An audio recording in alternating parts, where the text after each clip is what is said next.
Why would you want to be cutting holes in a piece of bread? Well, this is a vintage kitchen gadget which came as part of a job lot I bought online. I think they're about 50 years old, and if you've got any memories or information about any of these gadgets, do share them in the comments. And the first one we're looking at is the Party Snack Maker. It was made by the company Tala, who were one of the oldest kitchenware brands, established in the UK in 1899. There's instructions on the back of the box, and let's open it up and see what we've got. Wow, well this thing really does look like it's brand new. Here's the plastic cocktail sticks, and this must be the gadget, the Party Snack Maker. That's an interesting little thing. Pretty much just a plunger in a plastic casing. The leading edge of it here is tapered, which will help for cutting. But let's see how many of the cocktail sticks are left after all these years. It says originally there were 25. And oh, what's this? No way, check this out. It's a very old and perished elastic band. I guess this was holding all the sticks together originally. But I tidied them up a little, spread them out, and started counting, and... no way, there's still 25 here. After all these years, not one of them have been lost or broken. I really think this gadget has probably never been used. But before I try it, I think it's due a wash. So I gave it a good clean with some soapy water on the outside and down the barrel. Then I realised I can unscrew the back to make cleaning a bit easier, and... oh, what's this? There's a little note. Ha! Look at that! Use lukewarm water only for washing. Well, thankfully this is only lukewarm, but what on earth is that doing tucked up inside there? That's so funny. But I finished giving it a decent wash, and then did the cocktail sticks too. So to use it, I'm slicing off a nice thick piece of cheese, and I'm going to be using a piece of ham as well. But I'm going to fold it in half because it's quite thin, and the idea is we just place it over the top and push down to cut a circle out, which stays up inside. I started with the cheese, then took a layer of ham.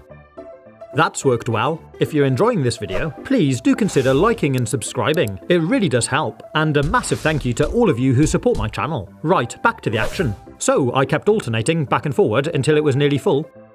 And I'm going to finish off with a little layer of bread. And you can see it pushes the plunger back as it's filling up. So now we need to take one of the cocktail sticks and push it through the centre.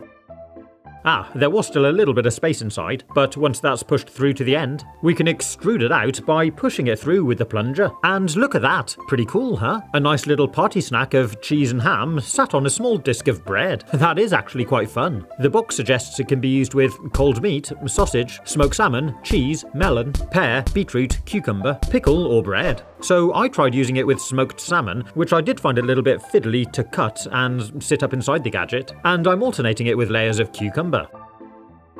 And I can just about get 3 layers of cucumber out of one slice. The salmon was pretty fiddly, to be honest.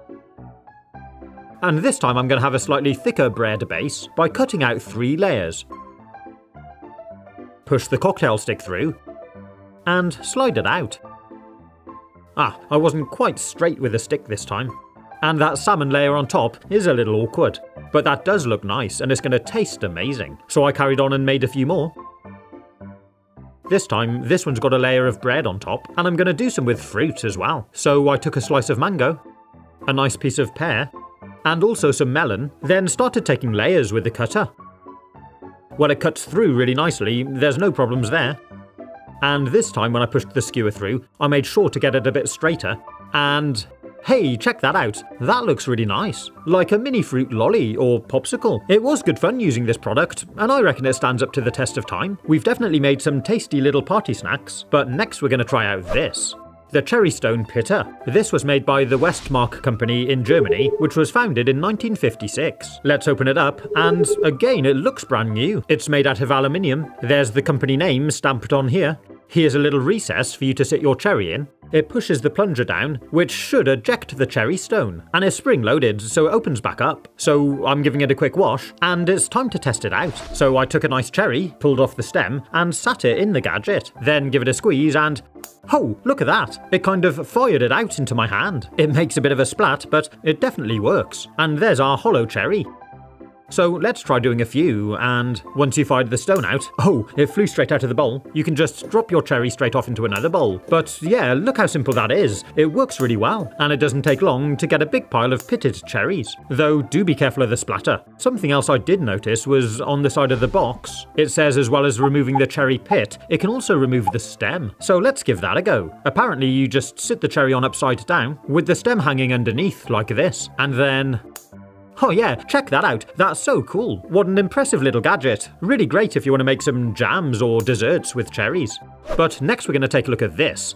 Tea strainer with drip bowl. It's made by the Sunex company in Hong Kong, which was founded in 1972, but I'm not really sure what sort of age this product is. If you've got any idea, let me know in the comments. So let's open it up, and look at this, it's a lovely little tea strainer. It's all stainless steel, and there's a little Hong Kong stamp here on the back of the handle. The drip bowl's a nice little thing, again stainless steel, but not too thin, and the strainer sits inside nicely. I do wonder if this set's ever been used. It's so strange having it boxed up and perfect after all of these years. So let's take some nice loose leaf tea and give it its first ever test. Of course, most people use tea bags these days, but there is something lovely about loose leaf. And reading up some facts about tea, it's estimated that 3 billion cups are consumed globally each day. Teas can have all sorts of health benefits, from fighting off inflammation and boosting your immune system. And it's been estimated that there's approximately 1,500 different cultivars of tea, which all offer a highly varied range of characteristics, taste and colour. Like for instance this Lapsang Souchong from China, which has a rich, smoky aroma. You can see the strainer hooks nicely over the mug, and it's worked perfectly. But next we're going to look at this. It's called a Dotty, and it's also made by Westmark. It's made out of aluminium, and it's a vintage egg white separator. It feels nice and strong, really good quality. I don't think you'd ever break this. It was made in Germany, and the only thing that looks a little bit abnormal is I found this little blemish here on the bottom. But let's see if it works. I placed it on this drinking glass and cracked an egg into it. Look at that, all the egg whites separating out nicely and dropping down through into the glass. I gave it a little shake, and there's the yolk, still in one piece and retained in the top. And of course, it's nice and easy to clean. What a great little separator. But the next thing we're going to look at is this egg slicer. Again, in a lovely old box. It says Gloria here on the side, and Eierschneider, which I think is egg cutter.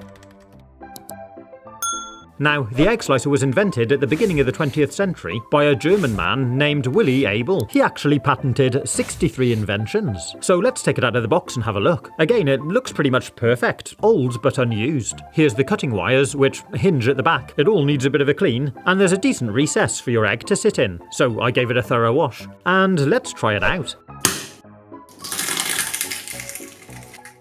Ha! That's got to be my favourite way to peel an egg. Now it just sits in the slicer, here, and push the cutter down through. And of course it cuts through it no problems at all. But isn't it wonderful having these perfectly even slices of egg? Ideal for an egg sandwich. Now if you know any good jokes about eggs, do leave them in the comments.